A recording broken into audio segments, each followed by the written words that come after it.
ice cream. It's a hot day and John has asked for ice cream, so we could go to the store and we could buy crappy ice cream in the store, or we can make our own. So I've decided we're gonna make our own, and I found a recipe from Martha Stewart, and it is an awesome vanilla ice cream recipe. I'm not allowed to make anything else. John only wants vanilla.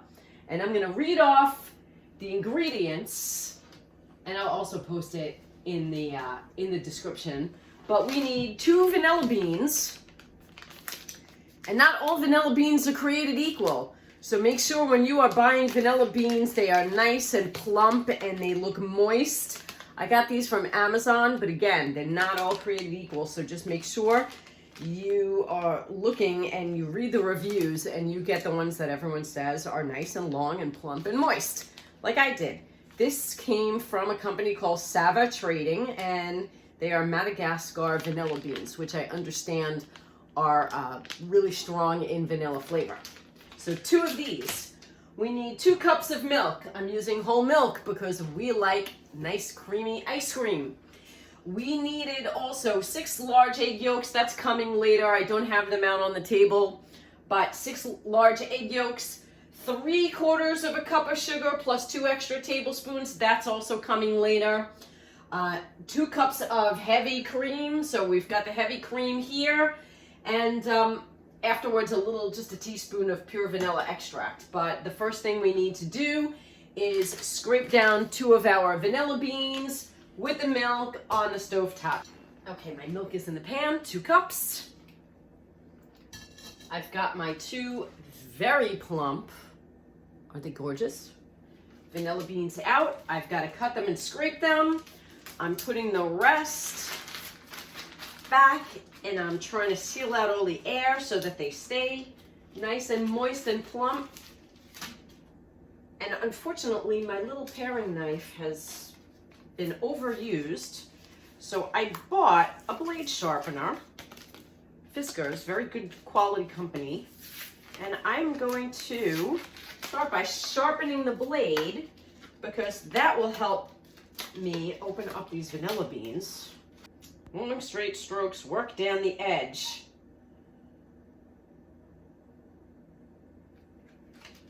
Okay.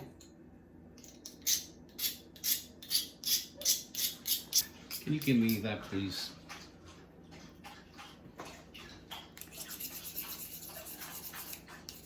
Mr. Fix-It's here. All right, you're gonna go off with it and come back. Yep. I don't want it to get hurt. All right, I think it's good. I'm ready to go. All right. It's shiny. I'll give you that. Let's see how it cuts.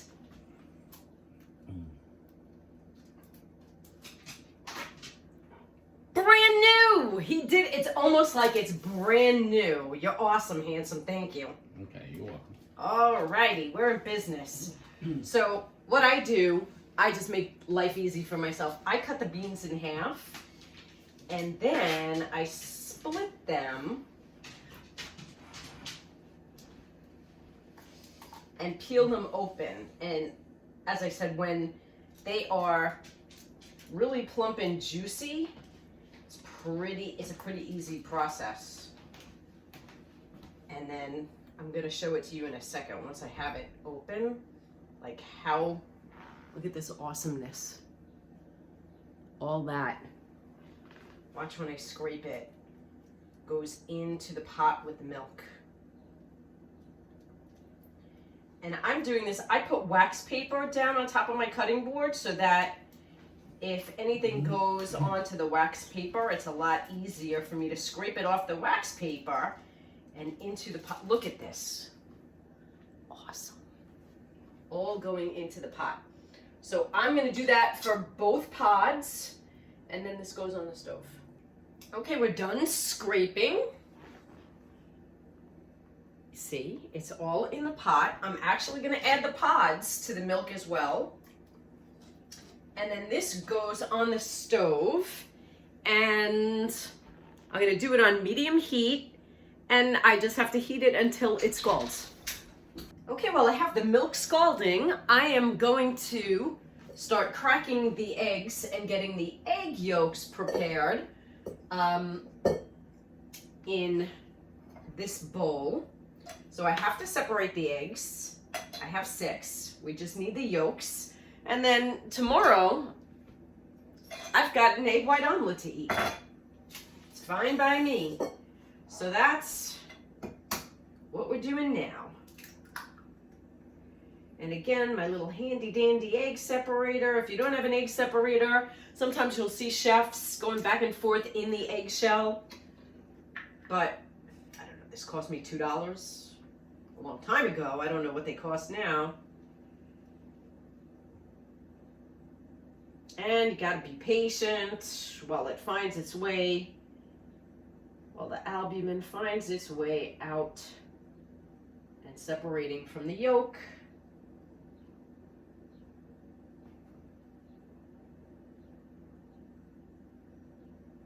And so now we just have the yolk.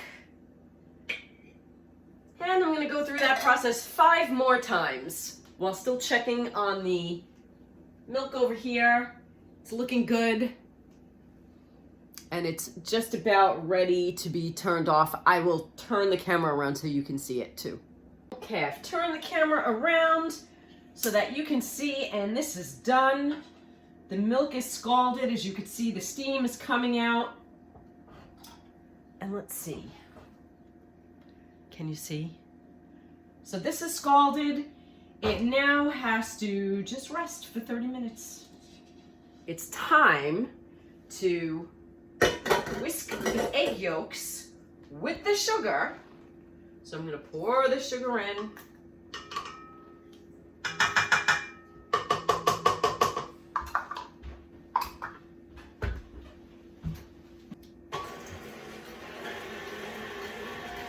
Again, you start low because you don't want this big puff cloud of sugar covering you from head to toe.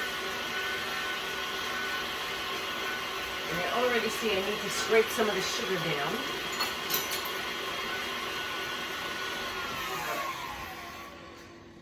Let me just scrape some of the sugar down so that it all incorporates.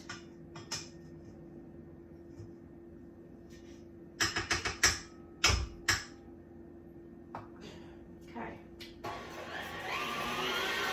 All right, now we can go high.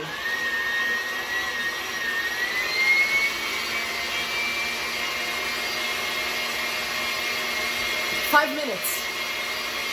Okay, so while that is wine, we are going to heat this back up to a simmer.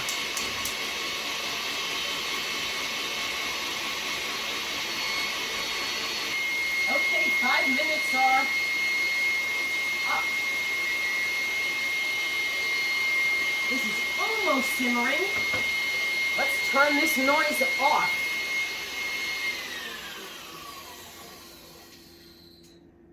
Wow.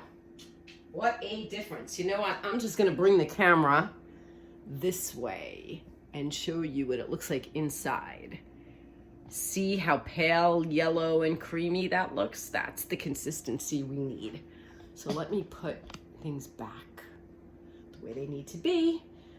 I will check. It looks like maybe I'm simmering just about. I need maybe just a few more seconds. And basically, I'm going to be taking it off the stove. And I'm going to put this on low. And we're going to start ladling some of the hot milk in here. So let me go and grab that if it's simmering. Which it is. Perfect.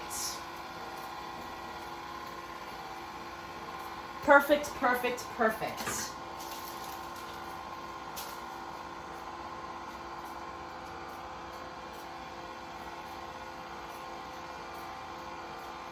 All right, let me get a ladle.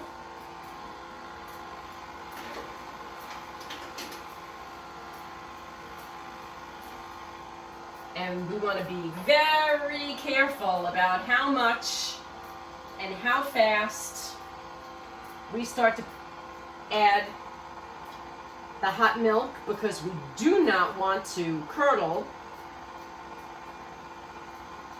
our beautiful egg mixture.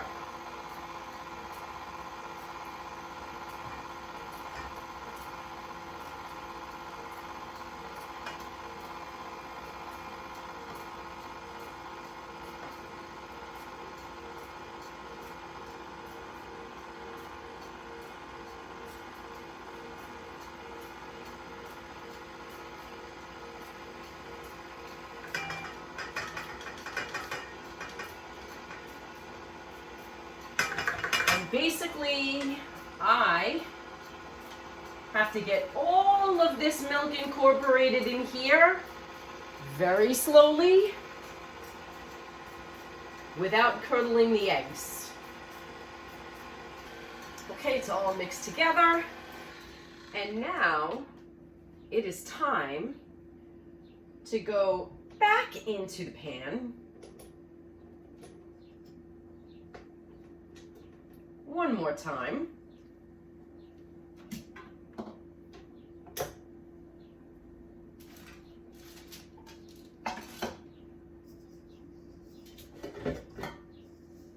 For the last cooking session, which is to thicken it. Not very high heat at all, stirring constantly so that you don't burn the bottom.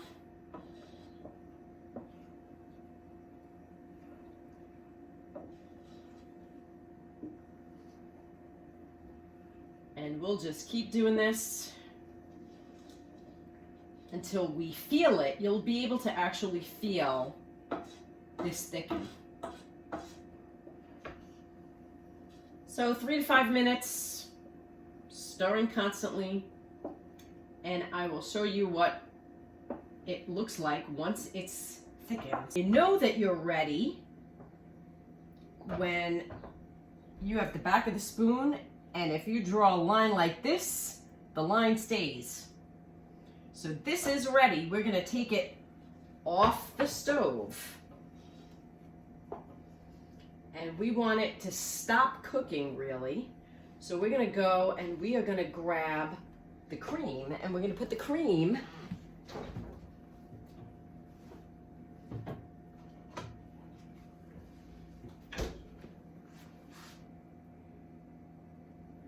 in our mixture.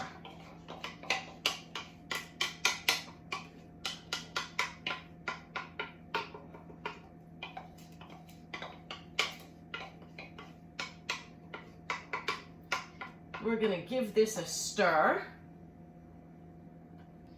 And to help it cool off, we're going to put this in a bowl that is sitting in an ice bath. So Martha actually recommends that you put it through a sieve, but I don't do that. I don't really see the need. I put everything in here, including the pods. All right, and it's time to add the teaspoon of vanilla, teaspoon of vanilla,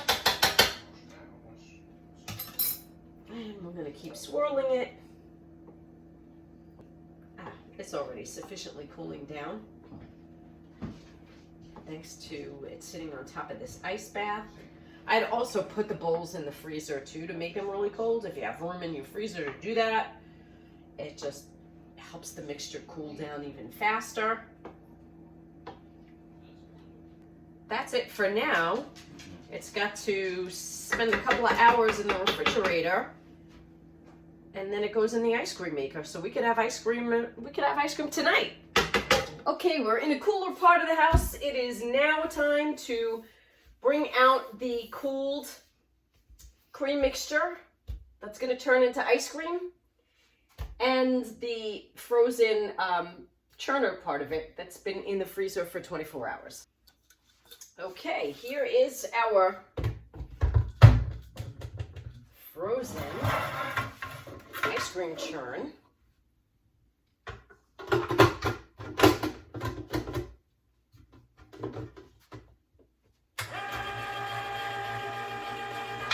And in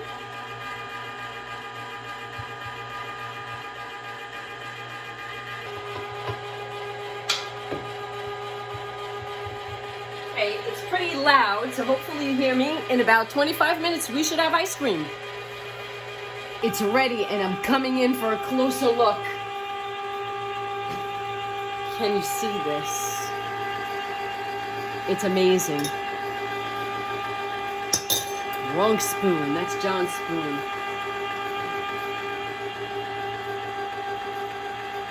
Oh, yeah. Oh, my God. This is good. All right. I'm going to scoop some out for John.